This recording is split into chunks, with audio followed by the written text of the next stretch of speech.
क्या गज़ब है, गौर फरमाएगा। नींद भी क्या गज़ब है, अगर आ जाए तो सब कुछ भुला देती है और नहीं आए तो सब कुछ याद दिला देती है। तो हेलो नमस्ते वणक्कम आदाब खेम चो खमा गणी, this is Mukul Solanki and welcome back to on my YouTube channel mister explorer vlogs.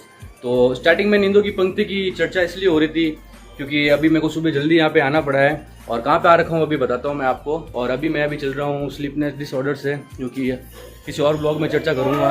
तो अभी मैं जालूर गेट से 1-1.5 किलोमीटर अंदर आ रखा हूँ पुंगलपाड़ा, और यहाँ पे घनश्याम जी का मंदिर है, उनका ब्लॉग बनाने के लिए। वैसे तो कल मैं यहाँ पे शाम को आया था, लेकिन मुझे यहाँ पे अंदर जाते ही पंडित जी ने मना कर दिया था कि आप यहाँ पे ब्लॉग नहीं बना सकते या वीडियो शूट नहीं कर सकते, एटलीस्ट कोरोना में तो नहीं कर सकते।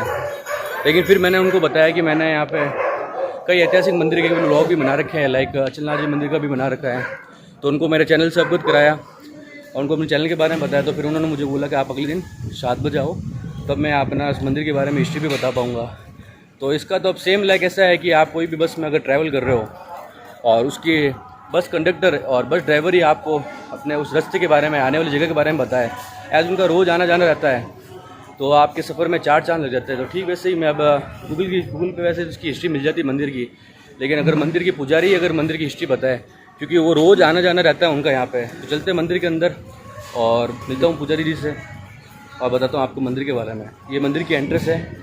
वैसे तो आपको शहर में सब कुछ चीज़ें छोटी मिलेगी, अभी मैं जिस गली से आया था तो वो भी आपको छोटी मिलेगी, और चाहे शॉप हो या घर हो।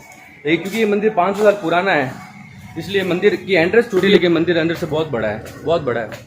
दिखाता हूँ आपको मैं, अभी अंदर चलता हूँ। अंदर से आपको शायद अच्छा व्यू आ रहा होगा। और आज पहली बार मैं कोई ब्लॉग बनाने अकेला आया हूँ, तो इस चीज़ की खुशी भी है, एज क्योंकि आगे अकेले ब्लॉग बनाने हैं। अब हर बार किसको साथ में लेके आए। तो ये है मंदिर, थोड़ा सा बैक कैमरा में दिखाता हूँ आपको।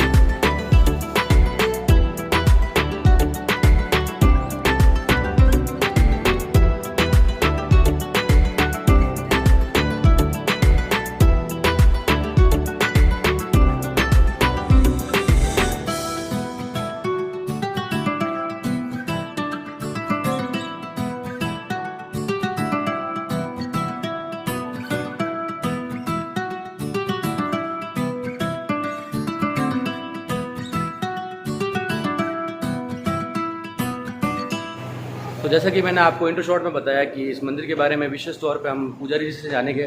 तो यहाँ पे पुजारी जी है, यहाँ पे इनके पास ही ग्रंथ स्नान कर लेते हैं और इनसे वार्तालाप करते हैं। तो सबसे पहले जय श्याम जी सर। जय श्याम जी सर। तो आपका नाम बताइए सर पहले। मेरा नाम पुरुषोत्तम शर्मा है।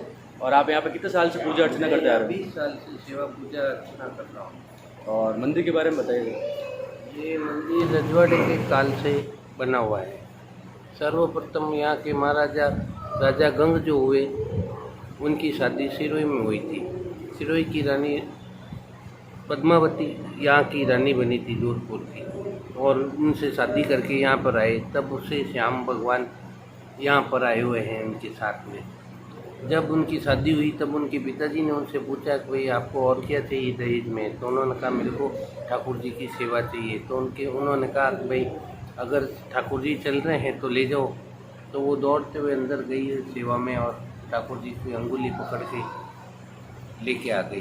तब से जोधाना के अंदर, किले के अंदर विराजमान रहे श्याम। जब मुगल काल के अंदर औरंगजेब का शासन काल था, तब यहाँ पर आक्रमण हुआ था। और आक्रमण के समय में जो राजा विद्यमान थे, उन्होंने कहा तो भाई हम रहें या नहीं रहें, काम आ जाए, इसलिए हमारे पुजारियों से ही हम सिरोही से साथ में आए हुए थे, तो हमको यहाँ किले से नीचे उतार दिया गया और ठाकुर जी की सेवा करने के लिए कहा गया। तो हम यहाँ जूनी मंडी में ही मंदिर के पास में ही ठाकुर जी को सेवा पूजा अर्चना करते थे। और फिर औरंगजेब का पतन हो गया, बहादुर शाह जफर गिद्दी पे बैठ गए और ईस्ट इंडिया कंपनी का राज आरंभ हो गया। तब से बसंत पंचमी 1818 के दिन इस मंदिर की स्थापना हुई और ठाकुर जी को फिर इस विग्रह को यहाँ पर स्थापित किया गया। ये इस मंदिर की है। 1818 से लेके अभी तक मंदिर विद्यमान है और ठाकुर जी की पूजा अर्चना हमारी पीढ़ी ही करती आ रही है। हम सिरोही से साथ में आए, 60 घर हमारे गिने जाते हैं और 60 घर के ही व्यक्ति हम इसके अंदर सेवा पूजा करते हैं। तो ये श्याम जी से इनका नाम घनश्याम जी कैसे पड़ा? श्याम जी से इनका नाम राजा गंग की वजह से पड़ा, फिर गंग श्याम हो गए, इसलिए इनको गंग श्याम के नाम से पुकारा जाता है। और यहाँ पे प्रसाद के रूप में विशेष तौर पे क्या चढ़ाया जाता है? यहाँ पर प्रसाद के रूप में तुलसी और बीड़ी पान की प्रसादी चढ़ी जाती है। और वैसे राजभोग होता है 12 बजे, जिसमें 56 भोग ठाकुर जी को भोग लगते हैं।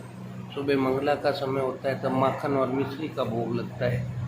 सुबह 4:45 बजे यहाँ पे 5 समय होते हैं।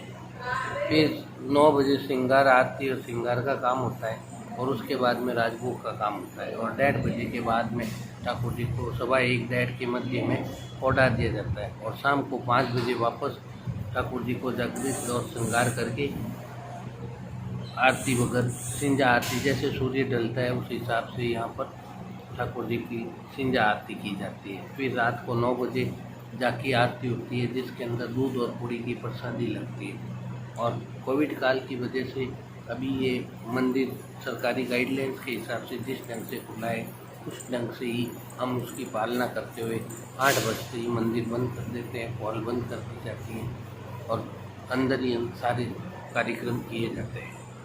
हर कार्यक्रम उल्लास से मनाया जाता है, पर यहाँ पे फागन का खेल बहुत लंबे समय से खेला जाता है और फाग के अंदर यहाँ पे कट्टे गुलाल उड़ाई जाती है और फाग गाया जाता है। सावरियों की होलियाँ गाई जाती है। बसंत पंचमी को इनका स्थापना दिवस है, उस हिसाब से यहाँ पर स्थापना दिवस। तो ये थे मंदिर के पुजारी पुरुषोत्तम जी। और ऐसे तो नेट पे हिस्ट्री में बता रखा था कि भाई ये मंदिर 1500 ईस्वी में बना हुआ है, लेकिन यहाँ पे पंडित जी ने बताया कि ये मंदिर 1800 में इसकी नींव पड़ी थी। तो आगे ना थोड़ा सा हिस्ट्री में, तो आपको करेक्ट हिस्ट्री चाहिए तो आप ऐसे ही यहाँ पे आके लोकली जो पूछोगे तो आपको अच्छी हिस्ट्री करेक्ट हिस्ट्री मिलेगी। और क्योंकि इंटरनेट पे तो 1500 लिखा हुआ था और ये 1800 बना हुआ, तो 300 साल का गैप आ गया, वो आप देख सकते हैं। और आज मौसम तो जोधपुर का बहुत ही अच्छा हो रखा है और मौसम में इस मंदिर का लुक तो कुछ अलग ही आ रहा है, ज़बरदस्त आ रहा है। तो आ गए मंदिर के बाहर की तरफ और पहनते हैं अपने जूते। और नीचे कमेंट बॉक्स में आप कमेंट करके ज़रूर बताइएगा कि आपको ये मंदिर कैसा लगा, इसकी मंदिर की हिस्ट्री कैसी लगी। और मुझसे पर्सनली जुड़ने के लिए आप मेरा नंबर नोट डाउन कर सकते हो। तो नंबर लिखिए 9213, आगे मैं नहीं दे रहा। और मैं क्यों नहीं दे रहा, क्योंकि अब इतने जल्दी मैं नंबर दे नहीं सकता। उसके लिए आपको मुझसे फ्रेंडशिप या इंटरनेट करना पड़ेगा। उसके लिए आप मेरे को इंस्टाग्राम पे आ सकते हो। इंस्टाग्राम पे फॉलो मत कीजिएगा, फॉलो का भूखा नहीं हूँ मैं। हाँ, मैसेज कर सकते हो, नीचे स्क्रीन पे आपको लिंक मिल जाएगा या फिर ना यूज़र नेम ID मिल जाएगी और उसके बाद बातचीत होगी। और अगर आप अच्छे लगे तो आपको मैं फॉलो भी कर दूँगा, ठीक है? कुछ चला के follow. Okay everyone, it's time to leave you all. See you soon next blog video. Till then good bye, take care and हाँ, जय श्याम जी।